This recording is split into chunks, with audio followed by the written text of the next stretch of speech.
Hi all welcome to food for all. இன்றைக்கி நம்ம சேனலில் ரொம்பவே டேஸ்டியான கோவக்காய் ஃப்ரை ரெசிபி தான் எப்படி பண்ணுறதுன்னு பார்க்க போகிறோம். வாங்க பார்க்கலாம். ஃபஸ்ட்டு ஒரு கடாயில் கொஞ்சமாக எண்ணெய் விட்டுட்டு எண்ணெய் நல்லா சூடானதும் கடுகு தளிச்சிக்கலாம். கடுகு லைட்டாக பொரிஞ்சதுமே இதில் நம்ம ரவுண்ட் ரவுண்டாக வெட்டி வச்சுருக்க கோவக்காவை சேர்த்து நல்லா ஃப்ரை பண்ணிக்கலாம். நீங்கள் கோவக்காவை நீட்ட வாக்கில் கூட வெட்டிக்கலாம். இது சாம்பார் சாதம், ரசம் சாதம், தயிர் சாதத்துக்கெலாம் சூப்பர் காம்பினேஷனாக இருக்கும். கோவக்காய் லைட்டாக வதங்கினதுக்கப்புறம் இதில் ஒரு 1/4 ஸ்பூன் போல் மஞ்சள்தூள் சேர்த்துட்டு கொஞ்சமாக தண்ணி தெளித்து அதை மூடி போட்டு வேக வச்சிடலாம். ரொம்ப தண்ணி ஊற்றினீங்கன்னா அது சதுன்னு ஆயிரும். கொஞ்சமாக தண்ணி தெளித்து அதை வேக வச்சுக்கலாம்.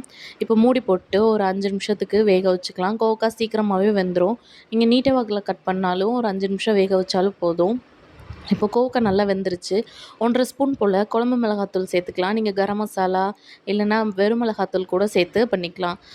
கோவக்காய் ஃப்ரைக்கு ரொம்ப எண்ணெய் ஊற்றி பண்ணுறத விட கொஞ்சமாக தண்ணி தெளித்து இந்த மாதிரி ஃப்ரை பண்ணிங்கன்னா சீக்கிரமாகவும் வெந்துடும்.